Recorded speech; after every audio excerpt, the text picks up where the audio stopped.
Hey friends, welcome to my channel and welcome to my new blog.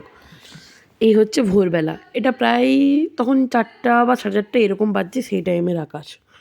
এত ভোর ভোর আমি কেন ঘুম থেকে উঠেছি? আর এটা তো আমার বাড়ির কাছে না, এটাই তো ভাবছো না? আমরা গিয়েছিলাম ঘুরতে দীঘা, আর আমরা সেই ভোরেই নেমেছি। এটা হচ্ছে আমাদের রুমের মানে আমরা যে লজে আছি তার রুম, এই হচ্ছে তার ভিউ। আর এই যে আমার বোন নেমে পরে চুল টুল ঝাড়াচ্ছিল বাস থেকে নেমে, আর আমি রেডি হয়ে গিয়েছিলাম। আর আঙুল বাড়িয়ে যেটা দেখাচ্ছিলাম সেখানেই আমরা সবাই আছি এবং সেখানে রান্না বান্না হচ্ছে। তারপরে খানিকক্ষণ ঘুমিয়ে চলে আসি ঘুরতে, এবং সকালের ব্রেকফাস্টে ছিল লুচি আলুর দম। দেন আমরা সবাই মিলে যাচ্ছি দীঘার সমুদ্রে ঢেউ নিতে। গেছি দীঘার সমুদ্রে, ঢেউ নিয়েছি, ভালো টাইম কাটিয়েছি। আর আমার তো সমুদ্র এমনিতে একটু ফেভারেট, মানে একটু না, আমার সমুদ্র ফেভারেট। সমুদ্র আর পাহাড় যদি বলো, আমার সমুদ্র ফেভারেট। তারপরে চলে আসি বাড়ি, চান টান করা হয় এবং লাঞ্চ টাইম। লাঞ্চের মেনুতে ছিল তো অনেক কিছুই, বাট আমি খেয়েছিলাম সকালের লুচি, একটা মিক্সড ভেজ আর মাটন, তাছাড়া পায়েস, চাটনি, আলু ভাজা। আমি ভাত খাইনি। আর একটা কিছু ডাল ছিল, শুক্তো ছিল। তারপরে খেতে বসেছিল বাবারা, ওরা লাস্টে বসেছিল, বাবা, জেঠু আর একটা কাকু, ওরা সবাই লাস্টে খেতে বসেছিল আমাদেরকে খাইয়ে পর। আর এই হচ্ছে আমার বাবার থালা। ওদের সাথে আবার ছিল ওদের এই যে স্পেশাল বাটিটা দেখছো, এটা ছিল ইলিশ মাছ। যারা মাটন খাবে না তাদের জন্য মাছ ছিল, আর মাছে ছিল ইলিশ। দেন আমরা আমাদের রুম থেকে বেরিয়ে চলে যাই। দুপুরে তো আর কোথাও বেরোয়নি, খেয়ে দিয়ে রুমে চলে যাই। বিকেলে বেরিয়েছিলাম জগন্নাথ মন্দির, এই যে জগন্নাথ মন্দির, এবং খুব ভালোভাবে জগন্নাথ মন্দিরটা ঘুরেছি, প্রচুর ছবি তুলেছি। কিছু কিছু জায়গাতে ক্যামেরা অফ করতে বলছিল, তো সেই পার্টগুলো নেওয়া নেই। বাকি পুরো মন্দিরেরই বলতে গেলে ভিডিও আছে, যতটা আমি ঘুরেছি ততটা জায়গার ভিডিও আছে। যে পার্টগুলো আমি ঘুরিনি বা যেখানে ক্যামেরা অফ করতে বলেছে, সেই পার্টগুলো বাদ দিয়ে পুরোটাই ভিডিও আছে, ছবি, হ্যাঁ সরি ভিডিও আছে, আর ছবি তো আছেই, ছবি তো আমি নিজে তুলেইছি। চলো মন্দিরটা একটু ঘুরে দেখা যাক। তবে হ্যাঁ, রাতের ভিউতে না মন্দিরটা অসাধারণ লাগছিল।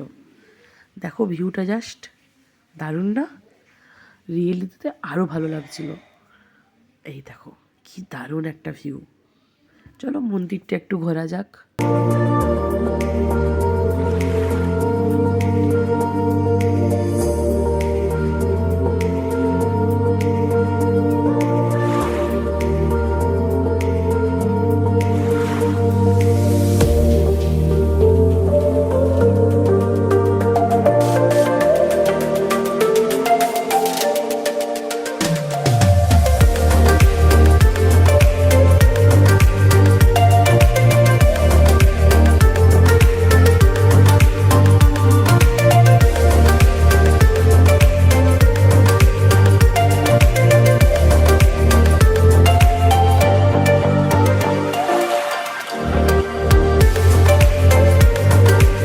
এরপর তো মন্দির থেকে বেরিয়ে বাইরে বেরিয়ে আসার পালা।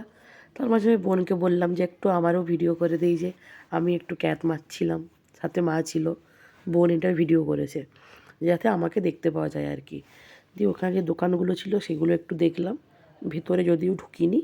তারপরে ওখান থেকে আমরা বেরিয়ে চলে আসি এবং বাইরে বেরিয়ে দেখতে পাই কটন ক্যান্ডি আর একটা বাচ্চা যে কটন ক্যান্ডি কিনবে। তারপরে আমরা মন্দির থেকে বেরিয়ে আসি এবং সমুদ্রের পাড়ে চলে যাই। রাত্রেবেলায় সিসাইড ভিউ বুঝতেই পারছো। তাছাড়া এখানে আরেকটা মজার জায়গা আছে, ওই টাইটানিক টাইপের যে শিপটা আছে, ওটার তলে একটা এই যে এই পোর্শনটা, এই জায়গায় একটা জায়গা আছে, এখানে কিছু ফিল্ম দেখানো হয় যেটা 7Dতে। এটা কিন্তু দেখতে খুব অসাধারণ লাগে। তো সেটাই দেখতে চলে গিয়েছিলাম, কিন্তু ভেতরে তো কোনো ভিডিও করব না। তারপরে তো সমুদ্রের সাইডে গিয়ে ভিডিও করতে ভুলে গিয়েছিলাম, কারণ আমার সমুদ্রে গিয়ে ভিডিও করতে খুব একটা ভালো লাগে না। দেন আমরা চলে আসি নিজেদের রুমে, খাওয়া দাওয়া করি, তারপরে আমরা ওখান থেকে বেরিয়ে যাই এই যে রাত্রেবেলায়। চলো দেখা হচ্ছে নেক্সট ব্লগে, বাই।